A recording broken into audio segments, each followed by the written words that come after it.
presentation okay? Yeah. You got that up there? Yes, like it. Yeah, we can see it. That's great, Chuck. I came across that frame. I was in New Zealand, and there was a little, it was a statue, a bronze statue of an artist painting. So I had my wife paint me. Anyways, this presentation it's a difficult presentation to put together, because it's really more about philosophy and thoughts and feelings and stuff than answers. Most of our photo workshops are about technical things, like we do this first, we do that second, we press this button and this happens. That's not what this is about. This is how to create art, how to become an artist. And I did a lot of research for this, and I've done a lot of research in my life over this subject, because for a long time I've considered myself sort of a creative. I'd recommend you look up a guy called Daniel Gregory. Sometimes he has some videos on creating art. He's an interesting photographer. I grew up wanting to be a creative. I told Chris about this earlier. My parents didn't have nothing of it, so they sent me off to be an accountant. I spent part of my life being an accountant. But the recent club trip to Fredericksburg got me thinking. Are we all out there scrambling around taking thousands of pictures? Do any of us, as we take these pictures, are any of us thinking about what is we're trying to tell? Are we trying to tell a story? Or are we trying to just say, hey, I was there and I'm documenting the fact that I was there? Is there any intention to what we do? So it's when I get into this workshop, it's not going to be, you'll see pictures that I show you that are mine.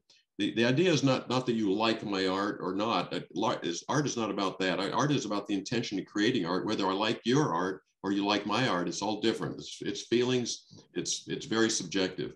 So we won't get into critiquing. For example, is the composition right? Did you use the rule of thirds? Is your horizon straight? I think I can get into critiquing like crazy, and none of that is art. I'll make the argument that all that composition rules, the rules you can throw out the window.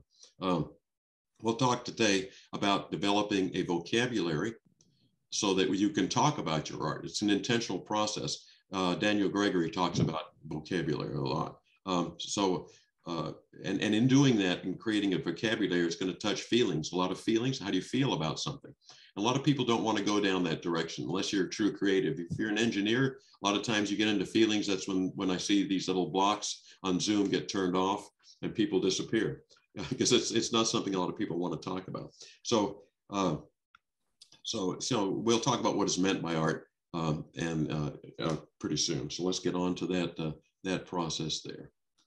So let me get into, we'll talk about what is art, with the definition of what art is, and hopefully there's some discussion here, especially there's people around. Chris has a lot, he just spent a life being a photographer. A lot of what he does is probably intuitive, and he may or may not even think about these things because he's been doing them so long. But let's talk about them as we get into it. My answers aren't the only answers. It's what I've come up with. So we'll talk about that. We'll define what we think art is. Not necessarily what it looks like, but what it is. You may not like mine. Like, for example, I may not like your art, but it's art. So we'll talk about art being an intentional process. Art isn't an accident. We don't just, there's art. Emily's sister with her statues and stuff doesn't just accidentally create a statue. She has a picture in her mind when she starts off, and maybe even drawings of what she wants to do. So she's very intentional about it. Photography is no different. If you're going to be an artist in photography, you have to be intentional about it. You have to understand what it is you're trying to do. So we'll talk about what that is. We do all occasionally produce a nice picture by accident, but I would argue that's not art. That's just a nice accident. It's nice. I keep them. I have some of those framed myself, but I wouldn't say I intentionally did that. So once we do have a vocabulary, we can articulate what we mean. We can then visualize the story and go around telling the story. And we tell the story, we get a little bit into things like composition and what light and what the subject first visualizing, and then how you compose to create that art. So that's what we'll get into today. So the question is your photography art or science? I always, one of the things that always rankles me, it always does, it just does, is when people say, well, this is just out of the camera. I didn't touch this. This is perfect. And yeah, that's fine. I mean, that's great. That's great. But the implication of that is that you guys who do touch it are somehow less than human. You know, or something. So, I mean, to me, it's fine to touch the darn picture. You know, it's a whole process from beginning to end. If you communicate feeling and emotion and everything to the viewer at the end, even if you did it with Photoshop, it doesn't matter. You created art.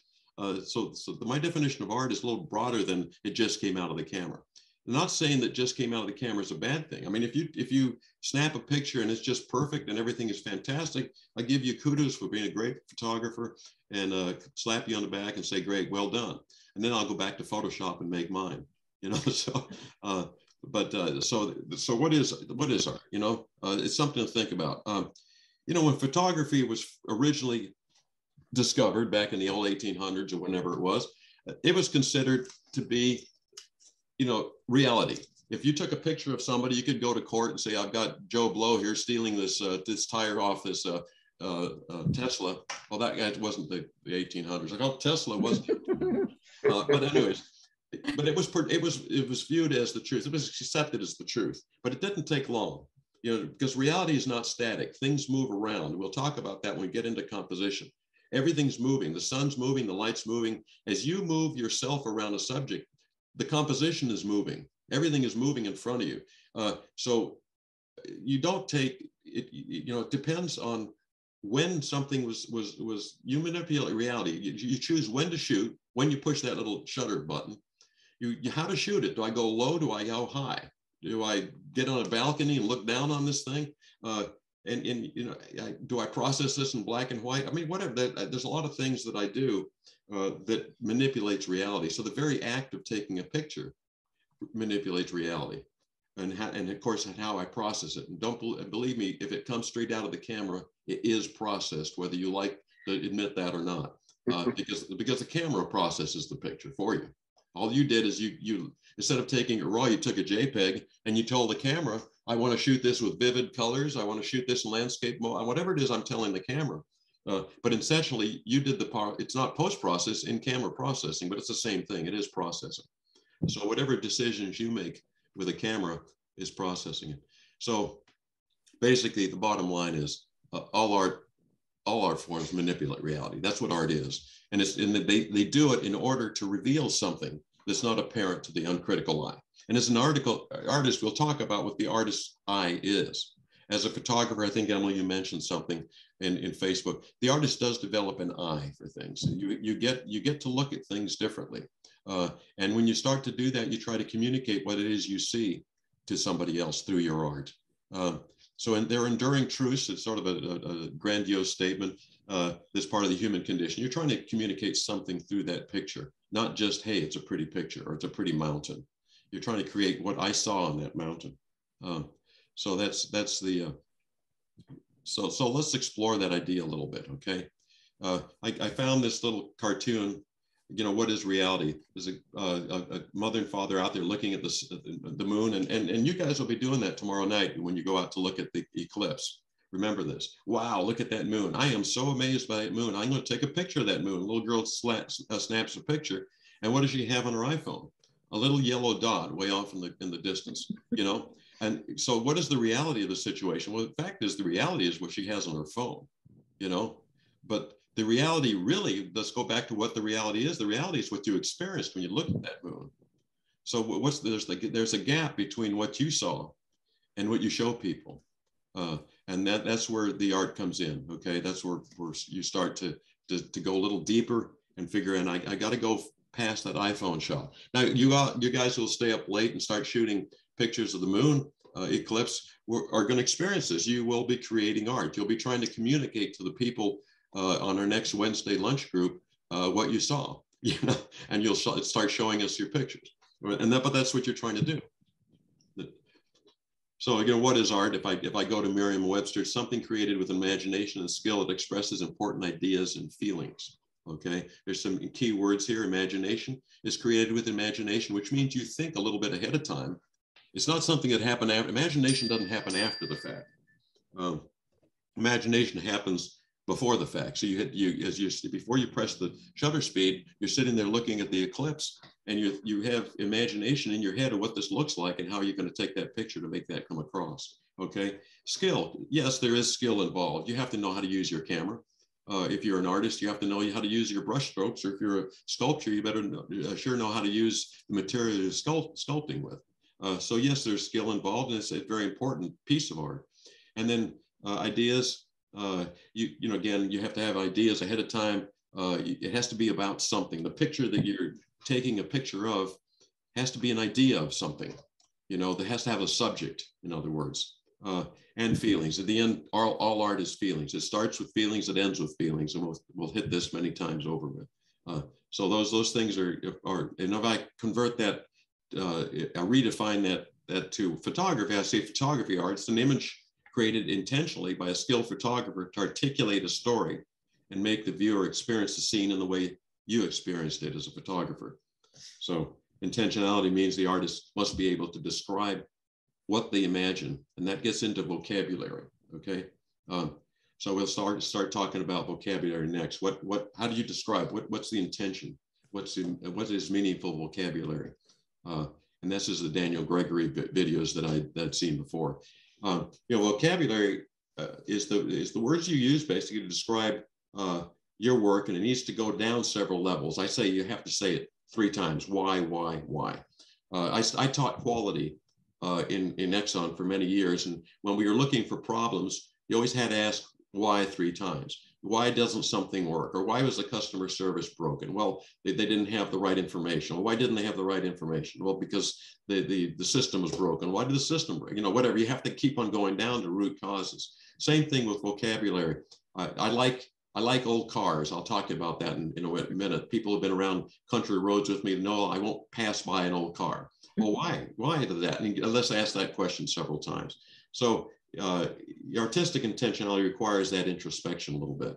I'm going to show you this video. You remember this guy from our last Photo Club meeting. Listen to his words. Nature just keeps you on your toes when you're photographing storms. And that to me is why I go out each year. I want to show people how beautiful nature can be. All the different sizes, structures. Listen to the sound of his voice. Colors, all the power that is above our head. So what I'm looking for, best angle of the storm and light. Photography is capture of light. So without light, you have nothing. So I'm looking for where the light is working the best in the storm. This is intentionality. Storm structure. I love lightning. So we're going to show some images of that soon. Tornadoes, like I said, are a bonus. It's not what I'm going out for, but if they do present themselves, I will photograph them if all of the safety issues that's his dog in my favor. So foreground, I put foreground question mark because if you've ever driven through the Central Plains, but one of the things that I found over the years that's very difficult to convey when you're shooting a storm is just the pure size of these storms. Supercells, the trying to, and remembering you guys are in a church right now, the mother of all storm. These storms are the beasts. And like kind of the human element versus the natural one. So instead of shooting the storm off kind of 100 feet down the road to the left, I moved us down to be able to incorporate this, give some sort of perspective just how big these storms are. Plus, I like the kind of like impending doom feeling that you've got going on here. Once again, foreground was kind of lacking. So what did I do? I got real low with my 14 millimeter. So I'm about a foot off the ground here and just used this freshly plowed field with the leading lines to kind of pull your eye into the storm there. One of the things that I absolutely love about shooting these storms is finding images that convey the interaction of this dynamic river above our heads. We have so much water above our heads, we have no idea it's even there. And so much power. So when you can see and physically feel the interaction of the sky with the landscape, that to me is gold, and no pun intended. So to me, that you got his words there. I mean, you could hear the emotion in his voice. Mm-hmm. He talked about feeling and power, and when he said power and everything, and then he goes to intentionality. He was trying to convey that feeling, that power, that size, the doom That's why he's a little house there and the storm looking over. It's the impending doom, the power. You could hear he loves his art. He's an artist. You know, I mean, he's an artist in my mind. That's what art is about. He doesn't go out there and just snap away at clouds. He tries to move around where the light is right, and it conveys the message he's trying to convey. So he was good. I enjoyed the guy. You know, let's get a little more prosaic, I guess. Trucks, old beat up trucks and stuff. My wife, people who know me know that's I can't pass one of these things by. So yeah, I love old trucks. You know, but let's get into the sort of the why. This is it processed, and I process it to bring out what I like, which is you know, I like old cars. Why do I like them? Well, I like the grit. I like the texture. I like the color. And why do I like that color and grit and texture? Well, I love the beauty. Call it the beauty of entropy, if you will. What time does to what man creates. You know, man creates a car and it paints it pretty, it's smooth, it's nice looking, and it sits there and drives around. And then one day that car gets put in a heap somewhere, and then time starts to take over. And after time has had it for 20, 30 years, that thing looks so gorgeous to me. I mean, it does things to that vehicle that, or whatever it is that we have, you can talk about vehicles, whatever, that we can't do to it. And we could never create a vehicle like that. You know, we would just never create something like that. But time did. Time created that. So to me, I love the ravages of time and how it improves our creation. Therefore, you know, I'm looking at that when I'm taking my pictures. And for a picture like this last one, I took it in HDR for a reason, because I know HDR will make all that rust pop. Does it look absolutely like I saw it? No. It looks like I felt, not like I saw. Mm-hmm. So that's, you know, and whether you like it or not, that's not the point. The point is that's what I was trying to convey, and that's what I came across. So when you start doing that kind of thing and thinking ahead of time of what you're trying to do, you would develop your own quote unquote voice, a style of taking pictures. Okay, so I take a lot of pictures of old broken down things. We all took this picture, and a lot of the ones are pretty damn good. You know, it's just a neat location. It's a neat building. So you start developing a sort of a style of things, and they start to look the same, and partially because you're taking them with the same intent, the same intention. I also do a lot of street photography, and to me, street photography is about private moments, capturing people in their thoughts, doing their thing, and thinking private thoughts. So that's a musician up in Montreal somewhere. There's a guy in Rome, which I've shown before, and there's a couple of people in a private moment talking, and I can't remember where it was, Italy, I think. The point with street art, and when you do this, the picture doesn't have to be perfect, because this is a good example. It's not in perfect focus. Okay. After the fact, I looked at it and said, gee, I wish I'd captured the focus better. But you know, I still like the picture, because it communicates what I was trying to communicate. Here's two buddies sitting there outside having a little private conversation, the legs crossed, and life is good. So that's the same thing. And then architecture, to me, you think of the architects when they build the buildings, they're building buildings, they're trying to communicate like artists do, of power, majesty, size, whatever it is. And so I try to communicate that same feeling. This is the, forget what building it is downtown Houston. Esperson building, whatever it's called. Mm-hmm. Yeah, it's Esperson. So yeah, it's Photoshopped like crazy. The building didn't look like that when I took the picture, but I'm trying to communicate to me the way I saw the building. So that's that. There's Sydney, Australia, for those people who've been in Sydney.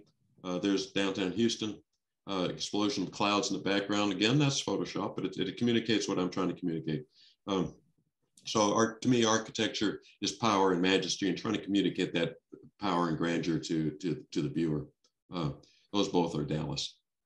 And then finally, landscape. Not finally, the landscape to me. People who know me, again, I used to do a lot of hiking before my feet became a problem. Still try to do some. But to me, hiking is outdoors, nobody around.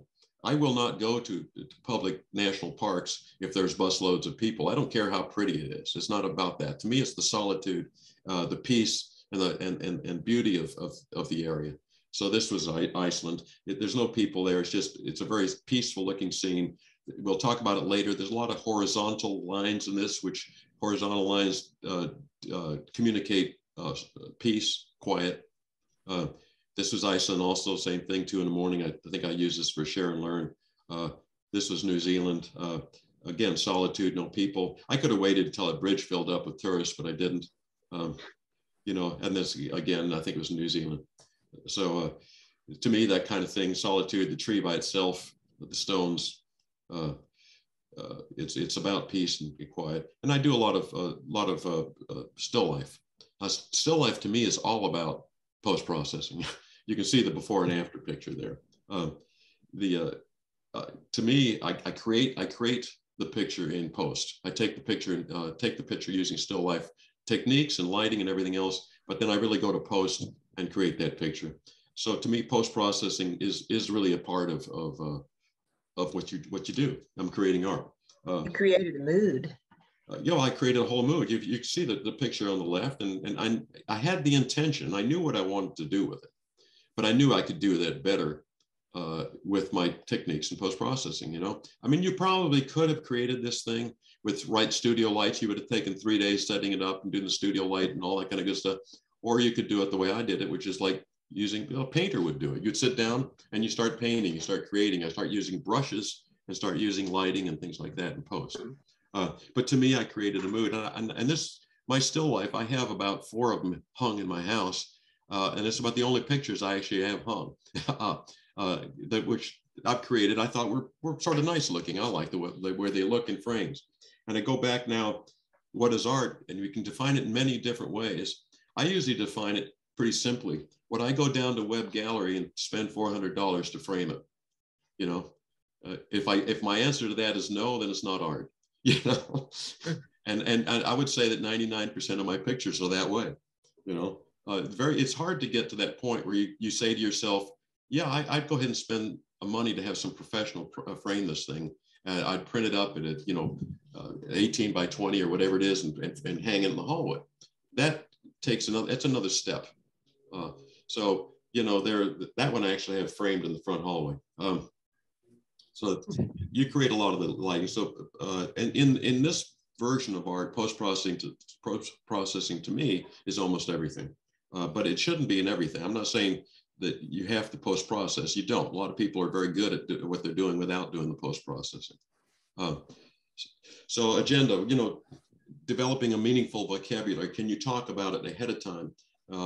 Tell people what you're trying to do before you do it, and then go out and set out to do it, like our friend did with the storm photography. He was very purposeful about, intentional about what he did.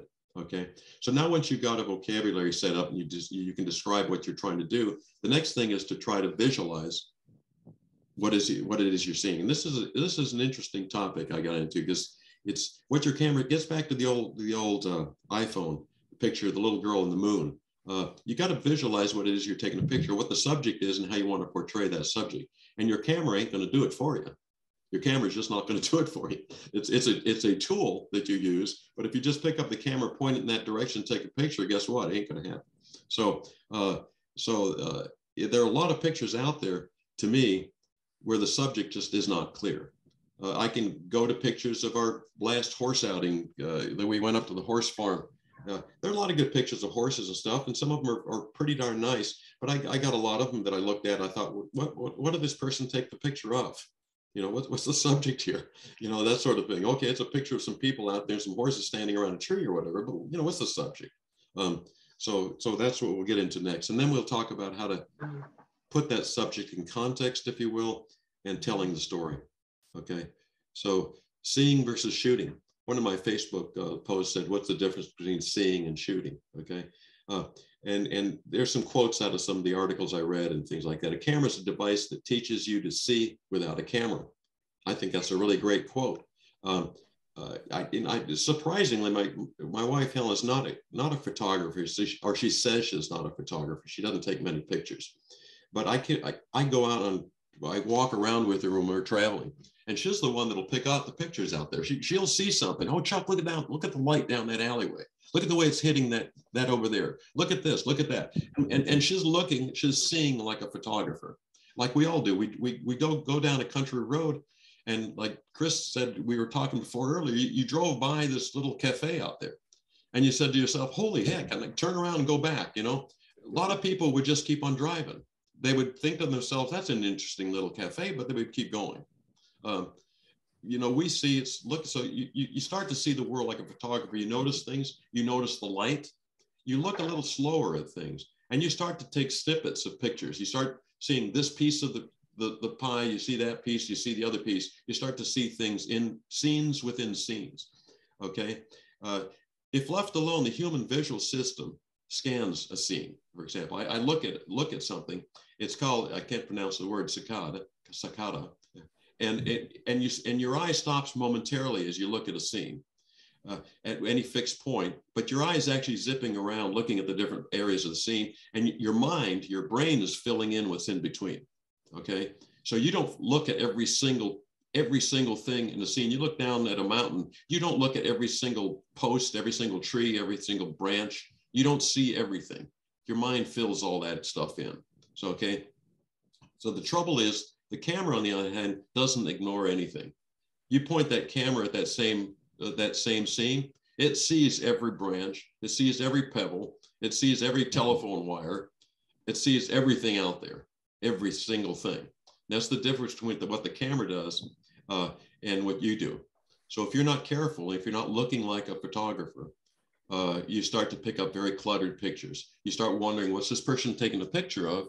And why are the telephone wires going across this guy's face, you know, or something like that? And so the bottom thing, painting is additive. I think it's interesting. Painting is additive. As a painter, I was just talking to Chris a little earlier about my granddaughter. As a painter, an artist, you add stuff to the canvas. You sit there and you add another paint stroke. You take some more paint, you add something to it. Photography, on the other hand, and it's subtractive.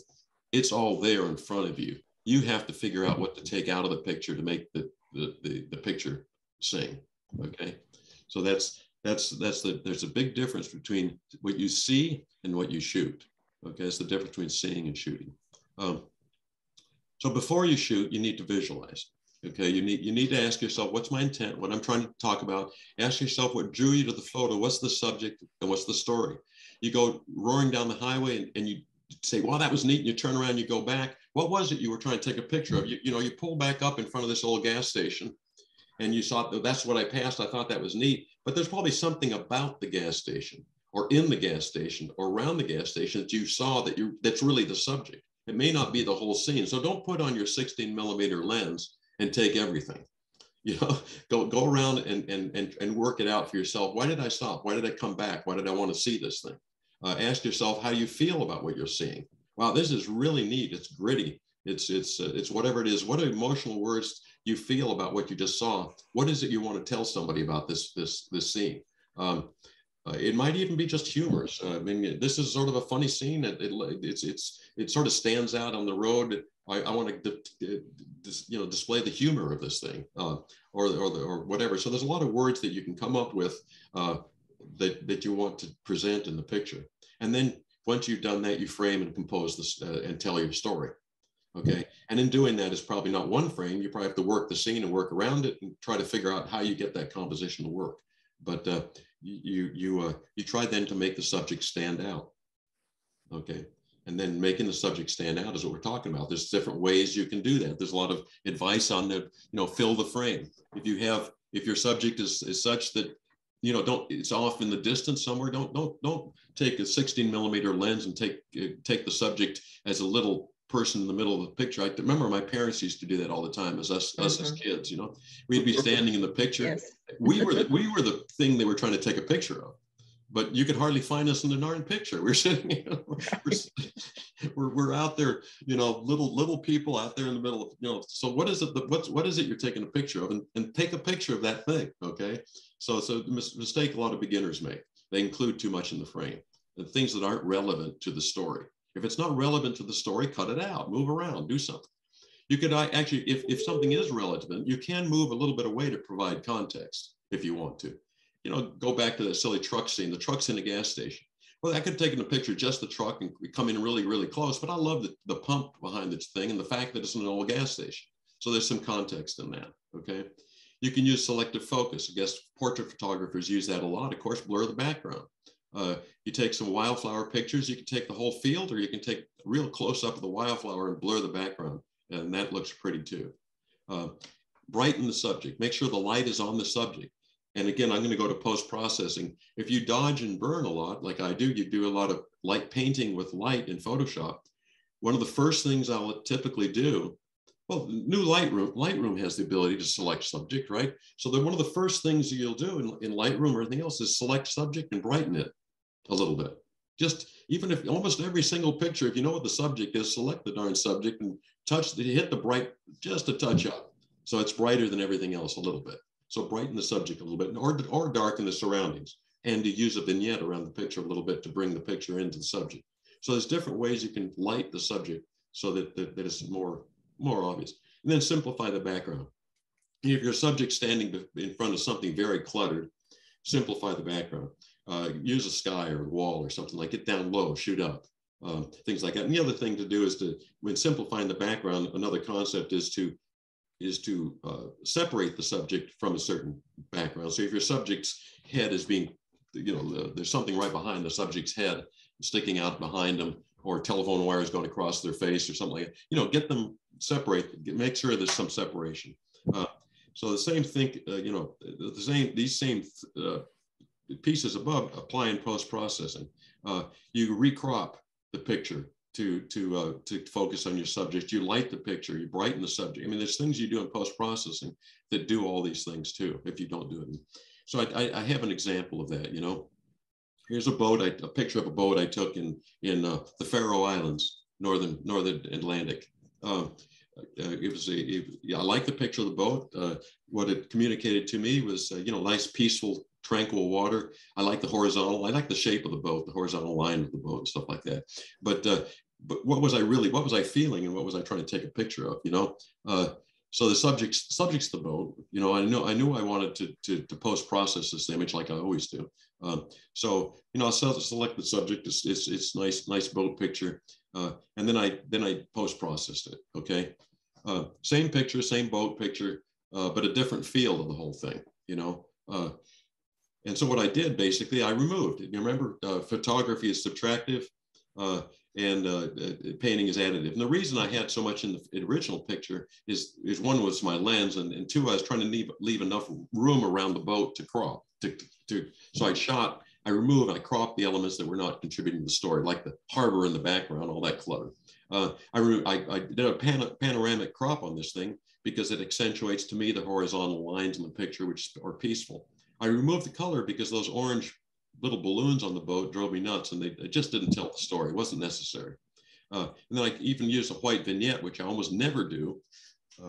That's almost a no-no in photography, but I used a white vignette because to me it makes it look like it's floating out there in space. It's peaceful looking. So it gives me a different picture altogether than that. Okay. And when I took the picture, I took it on purpose to arrive at this picture here. So we talked a little bit, and we're making good progress here. We talked a lot about what is art, what is creating with intention, which is creating a vocabulary for your art, thinking about it like the guy with the storm chaser did. You develop that vocabulary. So you do that before you take a picture. You visualize the art. So what made you stop to take the picture? Why did you stop? And then how do I accentuate that subject in the picture? And now we'll get into telling the story. We'll get a little into composition and whatever. We'll try not to get too technical on the stuff because it can drive people nuts. And most of you guys probably know the rules of composition, but we will get into some of that. This book by Michael Freeman on composition, the truth about the rules on composition. He says it's absolutely not about rules. Because there's no such thing as a single good way to frame or compose a picture. He says, as he sees it, there are three purposes to composition. First, to bring some kind of order to the picture. That means avoiding chaos. When you go take a picture, it's cluttered. You got all sorts of stuff there. You got telephone lines. You got trees coming out of people's heads, telephone poles, whatever. And it's just there's chaos when you look. So composition is about avoiding that chaos and bringing some order to the picture. and identifying who your subject is, for example. Second, it's influencing the way the viewer looks at the picture. So you want the viewer, you're going to lose, we'll talk about compositional rules like leading lines, using light and things like that to influence the way your viewer looks at the picture so he gets your story. Okay. And third, it's simply to be interesting, to make it different and enjoyable to look at. And we'll talk about what enjoyable is, because that's really what composition is. It's the ability to bring some balance and joy to the picture. Okay. So that's not about compositional rules, although they're important. It's not about that. So how is your image perceived? How do people look at your image? Okay. You know, there's billions of images out there. If you think about it, how many people take their iPhone, there's just zillions of them.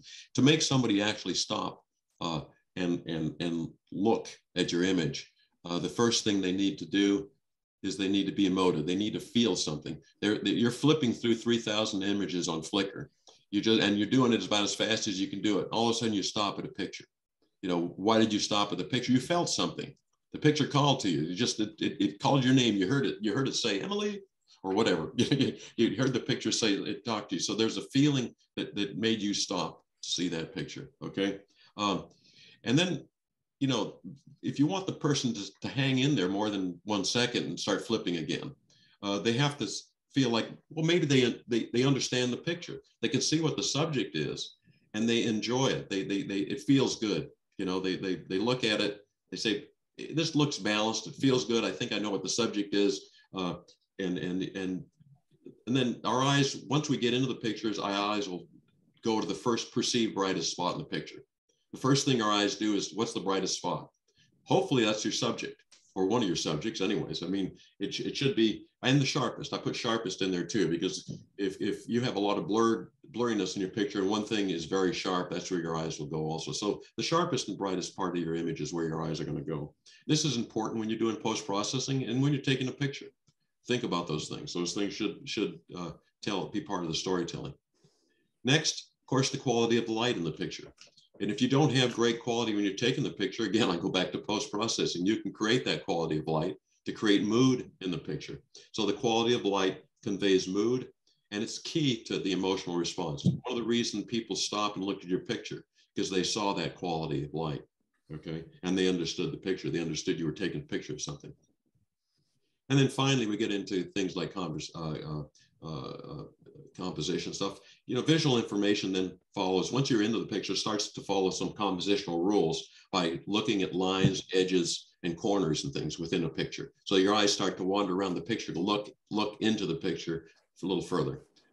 So I think all those things, again, all these things that I have bracketed here are important when you're post-processing to think about. Your eyes naturally go to the brightest spot of the image. Quality and the direction of the light can be influenced. You can repaint and you can relight images by dodging and burning with light.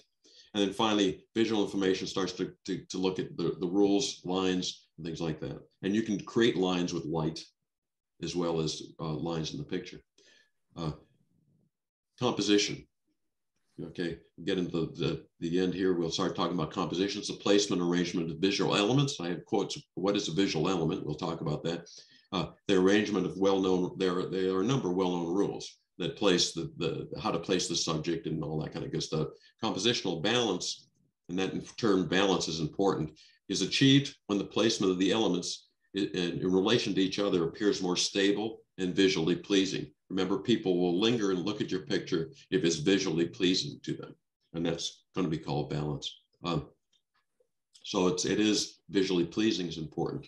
Okay, compositional rules are not what you're after. You're after balance, and again, that is feeling. Does it feel balanced? Okay, the rules can help you in that composition, but they can also hurt you. Okay, so let's remember the picture has to feel right and has to be balanced.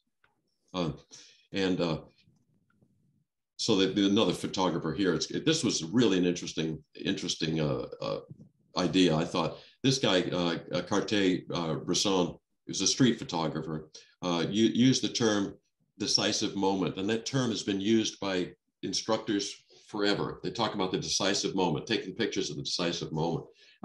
And most people think of that, originally I understood as that as having something to do with the quintessence of the event.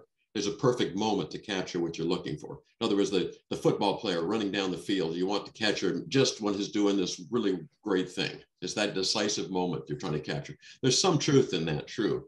But really over time, what Bresson was trying to talk about was composition. The decisive moment is composition, which when there's a harmony that comes to the picture. When you look at the picture and it just comes together, it looks right.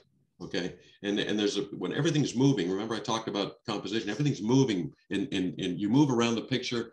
The elements move. The wind is moving. The light's moving. Everything's moving. There's a decisive moment when everything is just right, and that's when you take the picture. Okay, everything coalesces. So there's one down below. Here's how the rule of thirds. The article I read this in was by Michael Rubin. I think it was on the internet. If you look it up, how the rule of thirds kills creativity and leads to boring photos. So he had this thing here in terms of what is the decisive moment in composition, and to display a decisive moment and the difference between chaos and what a decisive moment looks like. So that's chaos. So photographer, you don't take a picture then, you start moving around. And you wait for things to become more interesting.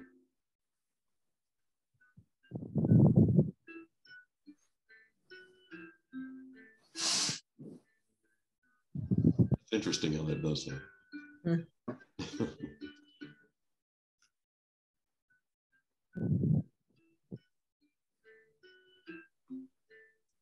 So the point in that last picture is that everything's moving around, you're moving around, you're trying to compose a picture, and there's a certain time when everything comes into balance. This picture I like because, of course, it's my wife's picture of my wife sitting there by the Houston reading a book like she likes to read. To me, it means a lot. And to me, it's a balanced picture. Is it great art? I don't know if it's great art. I'm not going to argue that. But to me, there's some definite problems with the picture. If I were sitting there and if I were, let me say, what's his name? TJ, EJ, whatever, Tall. He would tell me all sorts of things wrong with this picture. On the other hand, I like the picture, okay? And I would argue that, no, it's art. For me, it's art. And why do I like the picture? Well, there's a lot of things. To me, it's balanced, okay? I can use one of the compositional rules, which is the golden spiral. And I got my wife placed exactly at the right spot in the golden spiral. So I got that rule. So I've got that one. I think there's balance between the subject, which is my wife, on the bench. Although she's sitting on the end of the bench, she's balanced because the weight of the trees and the branches on the top left and the left side of the picture counterbalance her on the right-hand side. Plus there's empty space above her, which makes that side of the picture. To me, the picture's balanced, okay? Are there problems with the picture? Yeah, separation, possibly. One good plus on separation, if she had been on the left-hand side of her head bench, her head would have been in the middle of those trees. And that wouldn't have been good from a separation standpoint. So I got her separated from the trees. You could argue that the horizon line is going right through the middle of her head, and that's not a good thing. You can be picky. So that if you're going to criticize pictures, there's all sorts of things you can criticize. What matters is that you like it. Well, in the end, the picture means something to me, so that I don't like it as art. I captured the moment, I captured the peace, the quiet, the tranquility of her sitting there. I had been off taking pictures myself, and she was waiting for me to get back to the car. And I came back. As I came back, she was sitting there reading, and it caught the moment to me. But to me, it's also a balanced picture. The picture balances to me. There's some problems with it, but again, that's art. That's, to me, I like it. So what are the visual elements that you're trying to separate? One is line, okay? Lines, they're visual paths that enable the eye to move through the image, okay? There can be a lot of different kinds of lines in a picture. Horizontal lines, we talked about that before. Horizontal lines are restful, peaceful. They give you a sense of space and harmony, if you will. You can have vertical lines. Vertical lines communicate power, height, spirituality, whatever. That's a building. So you get the feeling of power and size. There are lines that are diagonal lines that show movement, usually communicate movement, speed, things like that. There's lines in the picture that are curvy lines. S lines. Those are very interesting lines because curved lines communicate energy and dynamism and rhythm. But unlike the other lines, curved lines can speed up and slow down. So this picture starts off slow and then speeds up as it gets toward the center. Other lines don't do that. So curvy lines can speed up and slow down. They communicate for that. And then there's psychological lines. And this is important, where somebody's looking out, a bird is flying toward. So a bird is flying in a certain direction. A person is looking in a certain direction. You want to leave some space. Those lines, you want those lines to go somewhere. You don't want to be flying right into the side of the picture, for example. So they're implied lines, if you will. Other kinds of visual elements, there's space. There's just a relationship of positive and negative empty space. In this picture here, there's a lot of empty space, but it communicates to me because it's a relationship between the empty space and the positive space, if you will. It balances the picture, gives weight to the picture, if you will. There's visual elements like shapes, squares and circles and things like that. So where do you put them and how do you organize them in a picture? These are the elements that go into a picture. There's color in a picture. The human eye has an emotional attachment to different colors, and colors can also lead the eye, just like lines in this picture here. There are lines also toward a subject, the subject being the church in this picture. That's in Buenos Aires, Argentina. Of course, texture, my favorite thing of all. Is another element. There's visual elements, depth of field. That can be implied by foreground, middle ground elements. If you're doing a lot of landscape photography, you should have something in the foreground, middle ground, and background of the picture to give it depth. This picture has that, it has those lines leading you into the things. Layers can also, in a picture, can also be depicted by haze in the background. Some people do too much to dehaze a picture, when in fact that's not what you want to do. You want some landscapes, you want a little haze off in the distance because it communicates depth in a picture. And then of course there's tone in a picture, light and dark, which communicates shape. The light and the dark will communicate shape in a picture. And you can do a lot of that by dodging and inverting in a picture if you want to communicate and accentuate shape. Those are the visual elements. And there's ways to arrange these visual elements. These are some of the rules. There's probably more rules than this. You've seen some of these rules of third, golden spiral, and golden triangle, rule of odds. And as you get into these kind of things, it's interesting because the story that's told just by viewpoint is different.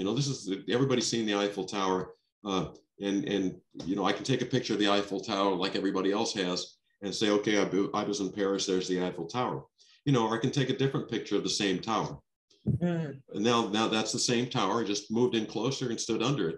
Now that picture says, like, my God, that's a big tower. It's a different picture. It just communicates a different story, okay? And then I can move away from the tower and put it in context, like we talked about before. And I can say, okay, there's the same Eiffel Tower, it's just in beautiful Paris. And it's a picture of, the subject is still the Eiffel Tower because everything leads to it. The road leads to it, the trees lead to it, everything's leading to the Eiffel Tower, but it's a different story. So I took that tower told 3 different stories just because I changed viewpoint, okay? So viewpoint is important in how you tell the story, okay? That's it, rule of thirds. Everybody knows about the rule of thirds. There's a picture of a church in Iceland. I got the rule of thirds nailed on that one. Man, that's really, I nailed that one. That's pretty cool. And I got a bonus in here. The church has some implied lines. The church is facing to the right. If I had put that church on the right-hand side of the picture, facing out of the picture, I think it would have felt less comfortable. Remember, balance and comfort is what you're after. You're looking for comfort. So to me, that it's more comfortable to put the church on the left, looking into an empty space, than putting it on the right-hand side, looking at the side of the picture frame. Okay, it's a psychological. So even churches and doors and buildings can have psychological lines if you think about it. The church is facing a certain way. So that's a rule of thirds plus a little bonus tip. This is a rule that's I almost never used, but this is the golden. This is what the hell is this called? Golden triangle. It's what it's called. Diagonal lines. This one's long diagonal lines. I think I did this one accidentally. I used this picture and said, "Hey, I think this will fit." But if you're using diagonals, you put things along these lines here. You can see the two lines going 90 degrees up to the corner, and the one going across. If you're interested in some of these lines, this is the golden spiral that I showed you before. It's built on what's called the Fibonacci rule. I won't get into what Fibonacci is, but what I wanted to show you here was above Lightroom and Photoshop. If you're in Lightroom and you're using the crop tool and you press the O button, the O key, it'll cycle through different rules of composition. It'll give you the spiral, it'll give you the rule of thirds, it gives you the golden triangle, a couple of things like that. So use Lightroom, use the little O thing, and it'll so when you're cropping my point is when you're cropping your pictures, use these rules. Okay, make sure you bring up one of these rules and try to make sure that you're cropping, or at least cognizant of the rule when you're cropping. Okay, and then Photoshop. There's no key like that, but in Photoshop, when you have the crop tool, there's a little icon on the top bar that looks like that little thing I've got up next to the Photoshop logo. You can click on that and it'll cycle through the different rules of composition. It helps you compose the picture. Okay. And here's another rule. It broke the rule of thirds on this one. I have the horizon dead center. It's all good. Question is, does this work? I think it does. There's another rule called symmetry. Okay, it works for buildings. It looks real good for buildings, and it works for things like roads. You want a road that goes off the horizon. This is good to have it symmetrical, going right down the middle of your picture down toward the horizon. When you have a reflection, a lot of times, this is a picture of a reflection. I'm trying to capture the reflection as much as I'm trying to capture the mountain. So symmetry is another rule, if you will, and it works sometimes. So you got it has vertical symmetry too. If you go down the middle of the picture, I've got the waterfall dead center. Rule of odds. The rule that odd numbers work better than even numbers in pictures. That's just the rule. It's a weird rule, but I've noticed that a lot. This particular picture here, my wife drives me nuts because she takes some of the best pictures with her iPhone. And this is one of her pictures, not one of mine. But these are little kids in Myanmar. And you think of what's happening in Myanmar today, how sad it is. But those people there are some of the sweetest, neatest people. The little kids in pink are girls, and the other guys are boys. They're monks, right? And everybody in Myanmar is a monk at some point, and they sometimes go in and out of the monkhood several times. But that's the rule of odds. There are 5 little kids there. And then on the right-hand side, the rule of space, that picture of the jets flying into the side of the picture is not a good idea. So the picture, there should be more space in front of that jet. And framing, this is just East End Park. A lot of us know about framing a shot. The subject there being the light hitting the bench against the lightest part of the picture. Where the light is falling is the bench. The bench is the subject of the path on the bench. The path leads my eye into that. The frame really brings my eye into the bench. Good. So framing is important. We talked about foreground layers in landscape pictures, foreground, middle ground, background. In this particular one, I could have taken a picture of just the desert, okay? But I put something in the foreground to make it more interesting, that old branch, okay? So you want some foreground in your landscape pictures, and the branch just happens to be pointing like an arrow at the sunset, which is sort of cool. This one's just out of the camera, by the way. I did not replace the sky. So I did some post-processing on that, but I didn't replace the sky. It was a beautiful day. The horizon centered, it works. So why does the horizon centering work? Well, to me, the subject here, the sky is just as interesting as the ground on this one.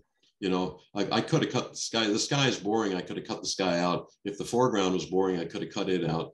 But they were both pretty neat. I mean, the sky was just as interesting and sort of reflective of the ground, dramatic. So I kept the sky in there. So, getting close to the bottom thing, getting close to the end here, the bottom line is that creating art and photos is an intentional process. You got to think about it ahead of time. You have to have a vocabulary. It starts with feeling. Okay, it starts with how you feel about the picture, because that's what you're trying to communicate.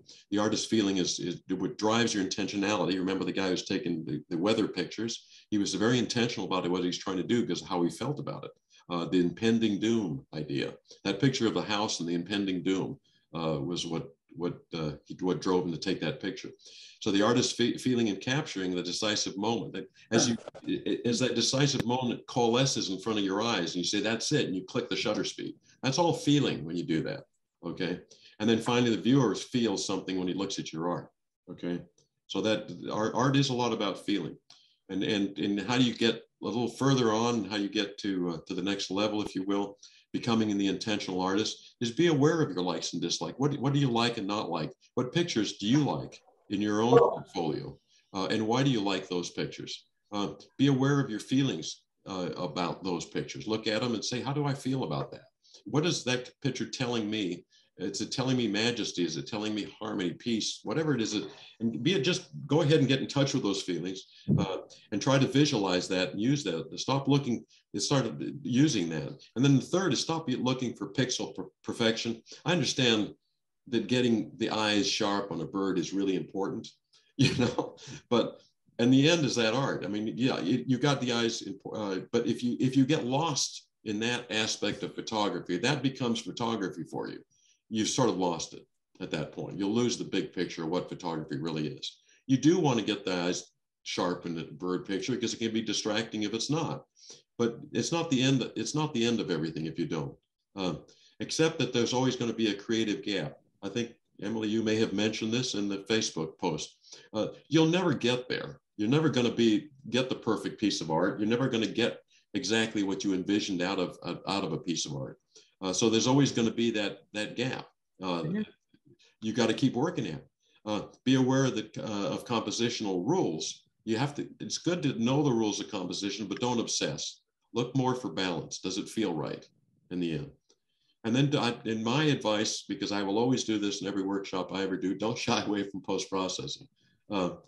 Because it allows you to recompose, relight, and re-envision the picture. Sometimes you find a picture within a picture that you didn't see before when you're sitting there in front of the desk with your picture in front of you. Oh, gee, look at that. If I cropped in over here, that's even better.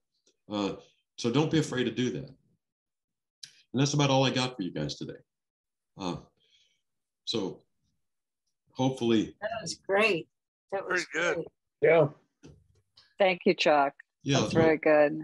Let me stop this thing here. Good. Anyways, I just want to talk about that. Randy, when we were in the horse farm, the same sort of thing. We're all taking pictures of horses, and I'm doing the same thing everything else is. But sometimes I think, are we trying to tell a story here? Are we trying to do something with these pictures? And some of them you don't. I mean, some of you are just taking a picture of a person standing next to a horse, Right. But when the horses were going through the arena, remember? Yes. They looked so powerful, didn't they?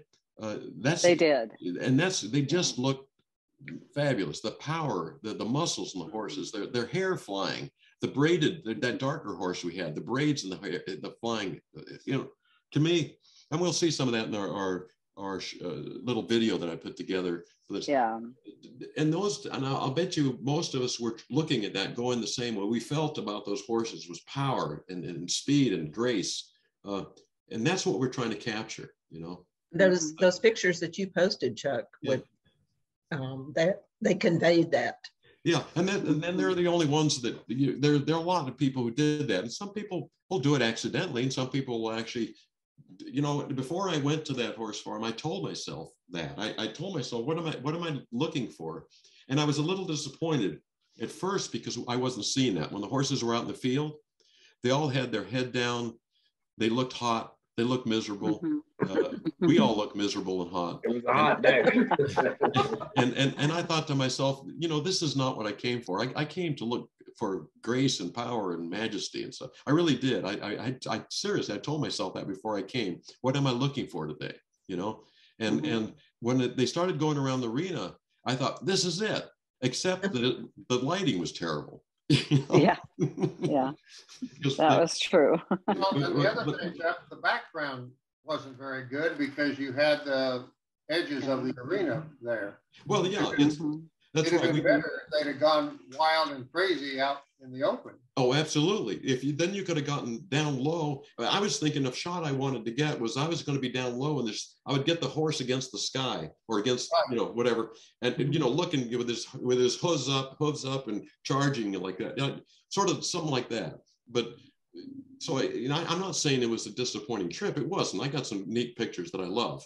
Got some wonderful ones. Yeah. But the point is, you go beforehand, and sometimes you're disappointed because of that. You go beforehand with a picture in your head of what you're trying to get. It doesn't mean you don't take the other picture. Sure you do, but you're trying for that special one. Yeah, years and years ago, I was cross country skiing for the first time in a little valley below where my sister lived in Evergreen, Colorado. And so I took my camera and I'm thinking I'm going to get these valley pictures and all this kind of stuff. So I'm skiing and all of a sudden I can't move. And I thought, did my skis freeze to the ground? What the heck? And I looked behind me and there's a horse standing on my skis. And you didn't notice that until that point? Yeah, I didn't see him until I couldn't move. Yeah. And then he grabbed my camera strap and he's pulling it and my camera's like, And so I finally get him off and I take a few more steps and he'd be back on my skis again. So finally, I just turned around and took a photograph of him. And it was cold, it was icy, and there were ice on his whiskers and all that. And that's one of the best pictures I took that day. And it wasn't planned, I guarantee you. No, it wasn't planned. But I mean, you have been almost instantaneously planned. But as a photographer, you saw an opportunity there. You had the photographer's eye. And when you looked at that horse, you saw the ice crystals. You saw this damn animal that was chasing you around. So, I had to quit skiing because that was out. But the intentionality, sometimes it happens pretty quickly. You look at something and say, yeah, this is neat. This is what I want to take a picture of, and I want to capture that. But you do think about it a little bit, and maybe pretty quick. But I do think some pictures are by accident. A lot of them come out. I have a lot of pictures around that I've taken that I like. I'm not sure how I got it, but I like them. There's a real famous photojournalist picture. It happened in a fire, a lot of chaos, and the photographer took the scene. And then within that scene, there was a fireman holding a little child. Oh yeah, that's real famous. And it was the Oklahoma bombing, I think. Yeah, and maybe Pardon me. I think it was Oklahoma City, the bombing. I think that's right. And the federal building. And that I was always so impressed with that within that chaos and within that he pulled out that one very emotional scene. Well, that's why I say when you really do get into post-processing, you look at your pictures, and sometimes there's pictures within pictures, and then you recrop and you say, I took this picture here, but the actual subject is this over here, and that's fine. That's the photographer's eye working with the photograph. You're not working with the scene now; you're working with the photograph, but you're doing the same thing. You're identifying another subject. Yeah, sometimes you just look out. My sister has an old railroad trestle near where she lives in the Heights, and it caught fire. And she snapped this picture, and the fire was amazing, but there was this little figure in the corner in front of all of these flames that I would have given my right arm to have been there right then. Because it was the emotion that it brought you. Without that figure hadn't been there, it would have just been a bridge on fire. It gave that perspective. Yeah, it was something. Wow. Yeah. Well, it's an We were at an art exhibit in Moscow once. I think it was a Dior, but it had some pictures by a fashion photographer, and he later had a big show. He's dead, but he had a big show down at the museum here in town. And I thought, oh, I was studying composition quite a bit at the time. And I thought, well, I'm going to really go take a look at this. This guy's really famous. I'm going to see what he did for composition. And I went and looked at his stuff, and not a single one of them had anything to do with the rule of thirds or diagonals or anything. And they're all just based really upon the thing of what would make the photo interesting. It's just I mean, he wasn't paying any attention to any such rules. He was just looking at what made the photo interesting, and then, you know.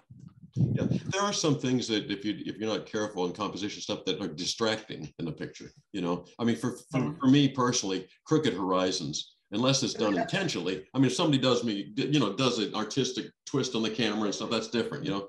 But if the horizon is just slightly bent, you know, it drives me nuts. I want to go there and straighten it out. That's the first tool I go to in Lightroom. It's a straightening tool. Sometimes with your wide angle lens, you have a curved horizon. Yeah, then you have a curved horizon. But I mean, an issue. Well, those kinds of things that can be distracting. But you're right. I think don't get carried away with compositional rules because they can also screw you up. You know. Yeah. But we appreciate all the hard work you put in this presentation, and I really appreciate it, because a goal for me is to get the art in the photograph, and I know this has helped some.